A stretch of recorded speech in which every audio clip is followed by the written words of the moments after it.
চট্টগ্রামে বীরশ্রেষ্ঠ শহীদ flight lieutenant Motiur Rahman স্টেডিয়ামে অনুষ্ঠিত হওয়ার কথা ছিল বাংলাদেশ ও নিউজিল্যান্ডের মধ্যকার সিরিজের দ্বিতীয় টি-20 ম্যাচটি। ক্রিকেট প্রেমীরা এই ম্যাচ ঘিরে বেশ আগ্রহ নিয়ে অপেক্ষা করছিলেন, তবে শেষ পর্যন্ত সেই অপেক্ষার অবসান ঘটলেও মাঠে কোনো বল গড়াতে পারেনি, কারণ বৃষ্টির বাধায় ম্যাচটি পরিত্যক্ত ঘোষণা করতে বাধ্য হয় ম্যাচ কর্তৃপক্ষ। নির্ধারিত সূচি অনুযায়ী দুপুর 2টায় ম্যাচ শুরু হওয়ার কথা ছিল। এর আগে বেলা 1:30টার দিকে টস অনুষ্ঠিত হওয়ার কথা থাকলেও বৈরী আবহাওয়ার কারণে সেই টস করাও সম্ভব হয়নি। দুই দলের খেলোয়াড়রা কিছুটা দেরিতে হলেও স্টেডিয়ামে এসে পৌঁছান এবং মাঠে নামার প্রস্তুতিও নিয়ে রাখেন, কিন্তু প্রকৃতির বাধা তাদের সেই প্রস্তুতিকে বাস্তবে রূপ দিতে দেয়নি। দুপুর 12টার কিছু আগে থেকেই চট্টগ্রাম অঞ্চলে শুরু হয় ভারী বর্ষণ। শুরুতে বৃষ্টি ছিল বেশ তীব্র, পরে কিছুটা কমলেও একেবারে থামেনি, ফলে মাঠের আউটফিল্ড ভিজে যায় এবং পিচও খেলার উপযোগী রাখা সম্ভব হয়নি। মাঠকর্মীরা পরিস্থিতি সামাল দেওয়ার চেষ্টা চালালেও আবহাওয়া তাদের পক্ষে সহায়ক ছিল না।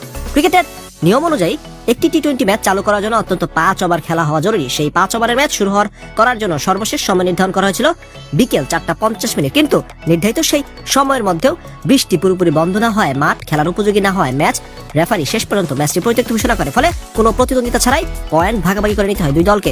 উল্লেখ্য, চট্টগ্রামে আগের দিনও প্রায় সারাদিন ধরে বৃষ্টিপাত হয়েছিল। সন্ধ্যার দিকে কিছুটা বিরতি এলেও পরদিন সকাল থেকে আকাশ ছিল মেঘাচ্ছন্ন।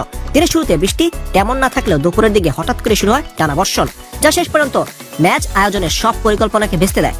বাংলাদেশ সফরে বর্তমানে 3টি ওয়ানডে এবং 3টি টি-20 ম্যাচের সিরিজ খেলছে নিউজিল্যান্ড ক্রিকেট দল। ইতিমধ্যে ওয়ানডে সিরিজের দারুণ পারফরম্যান্স দেখে 2-1 ব্যবধানে সিরিজ জয় করেছে বাংলাদেশ। অন্যদিকে টি-20 সিরিজের প্রথম ম্যাচে জয় তুলে নিয়ে আত্মবিশ্বাসী অবস্থান রয়েছে টাইগারদের।